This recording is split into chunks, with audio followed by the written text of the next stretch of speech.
নমস্কাৰ সকলোকে ধন্যবাদ জ্ঞাপন কৰিছোঁ মোৰ টপাৰ বেবি ইউটিউব চেনেল চাই থকাৰ বাবে।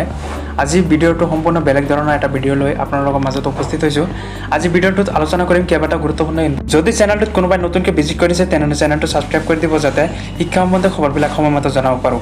বলক আজি পলম নকৰাকৈ ভিডিঅ'টো আৰম্ভ কৰোঁ। ভিডিঅ'টোৰ মাজেৰে ৰাজ্যৰ শিক্ষাৰ্থীসকলৰ বাবে এক ডাঙৰ খবৰ আহি পৰিছে। এই মুহূৰ্তত পৰীক্ষাৰ্থীসকলৰ বাবে কেইবাটাও নতুন নিয়ম ঘোষণা কৰে এই মুহূৰ্তত শিক্ষা বিভাগে আৰু নতুন শিক্ষানীতি অনুসৰি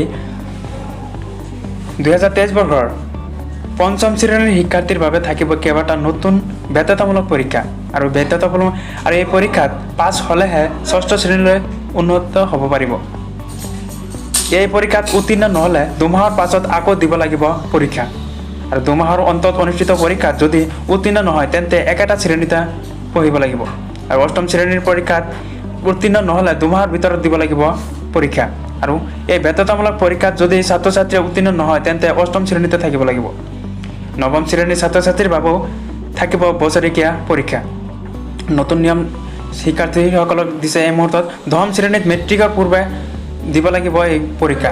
একাদশ আৰু দ্বাদশ শ্ৰেণীৰ বাবে থাকিব বৰ্ডৰ পৰীক্ষা।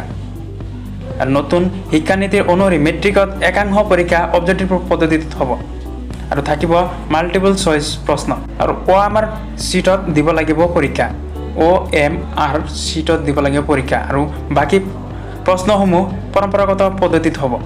দুখন প্ৰশ্ন কাকত আৰু দুখন প্ৰশ্ন বহি থাকিব আৰু ৰাজ্যৰ শিক্ষাৰ্থীসকলৰ বাবে এক ডাঙৰ খবৰ এইটোৱে।